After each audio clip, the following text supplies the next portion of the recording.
Hello, hello. Welcome back to Guardian of the Woods. This is Zach. I want to go ahead before I start tonight's encounter story. I want to go ahead and invite you once again to my monthly giveaways. This one's going to be pretty cool. It's going to be a Squatchy coffee mug, so don't miss out on that. And I promise you this, whoever wins this month is not going to win alone because I'm going to get myself one. It's pretty cool. So check it out. Sign up. I will add a link below. So after the story, go down below, sign up, and become my next month's winner. Be a guardian. Also, I would love to go ahead and give a fat shout out to my buddy at Packwest Bigfoot. Also, another good buddy of mine at Bigfoot's Wilderness. These guys have an awesome Bigfoot encounter stories. They're awesome people all around, and they are the two guys, the only guys that encourage me to do what I'm doing today. So please, if you have a chance, check them out. This brings us into tonight's story. Tonight's story is called Slide Park Road Bigfoot near Pollock Pines, California. Here we go. Growing up in the forested area of Northern California all my life was a dream come true to me. There have been many times throughout the years of driving back and forth to and from work that you get your occasional black bear crossing. The story I'm about to tell you tonight is way more than just a black bear crossing. This is the one that really changed my beliefs on a lot of stuff that definitely force animal related. This all started back when I took a construction job. Way back that took me to work in the early mornings on Highway 50 back in the fall of 2003. Although after several months of trying to go ahead and fight and to dismiss what was in my head at the time to be other than just another black bear crossing, I had to come to the realization and to the conclusion that it had been something way different, an unknown creature, known, and probably even a Sasquatch. I wasn't willing to accept that at the time, but the behavior and the curiosity of the animal matches a lot of the description of the Sasquatch searches I've looked up, I've read online, and also seen on TV for years. It was a few months now that I've been hearing recent reports of black bear sightings becoming more and more common in the Pollock Pines area. The bears are extending their territory from the Desolation Wilderness area all the way to the south of Pollock Pines, California. At that time, there's two recent bears that have been hit and killed on Highway 50 about 3 miles north of my personal Bigfoot encounter. All the black bears in our area is what led me to initially believe that what I saw was just another black bear from our area crossing my path. This morning, I'd say it was around 5:30. 5:30 in the morning, it was dark outside. I was cruising about 45 miles an hour on Slide Park Road, heading towards Highway 50 on my way to work. At the time, it was still dark, with maybe a little light beginning to become visible.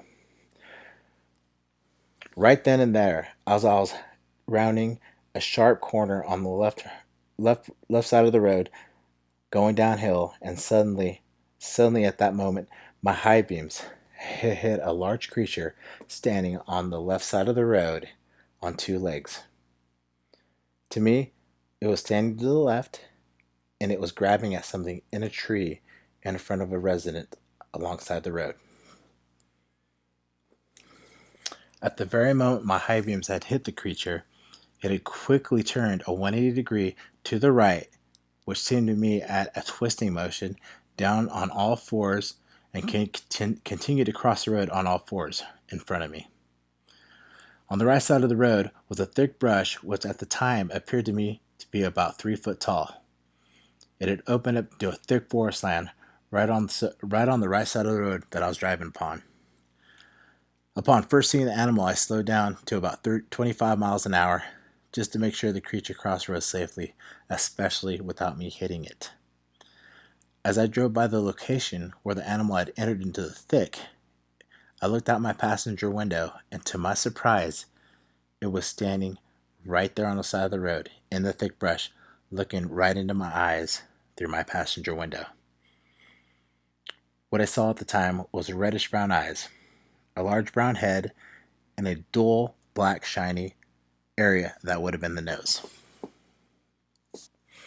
Since it was facing directly at me, I couldn't see if there's any ears, and I was unable to see if there was any flat, pronounced snout on it.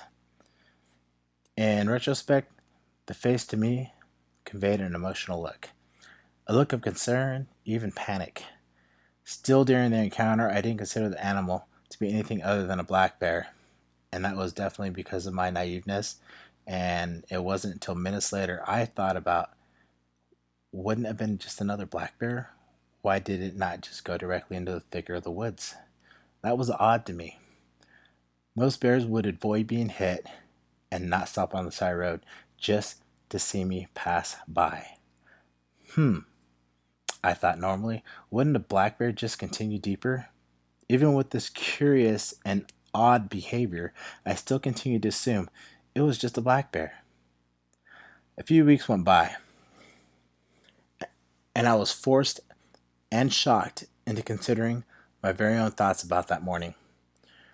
What I had seen on the side of the road was after a road crew had cleared the area I had encountered the creature, the side of the road was revealed that the brush, after being cut down, was grown over a slight drop off that was about 5 feet lower than the road level itself.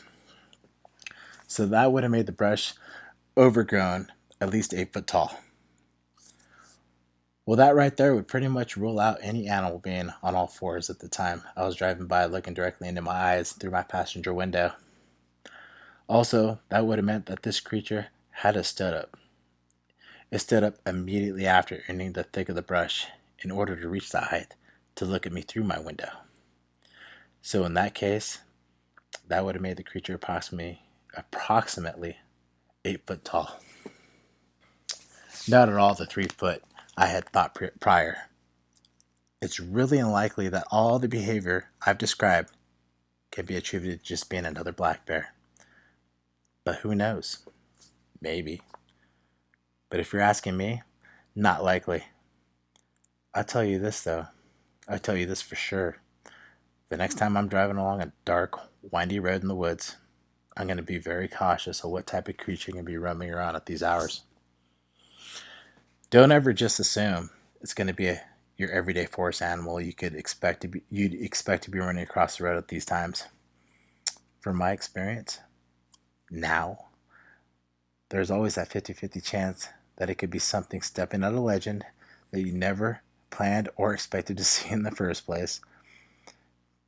But also I can say this, I do consider myself to be one of the lucky few. One of the lucky few to have a chance like this, to have such a legend such as this crossing my path at any point in my life. I'm very, very grateful that it happened. That right there is my experience. Not a crazy one, but a true one. Thanks for letting me share my story with y'all. TK.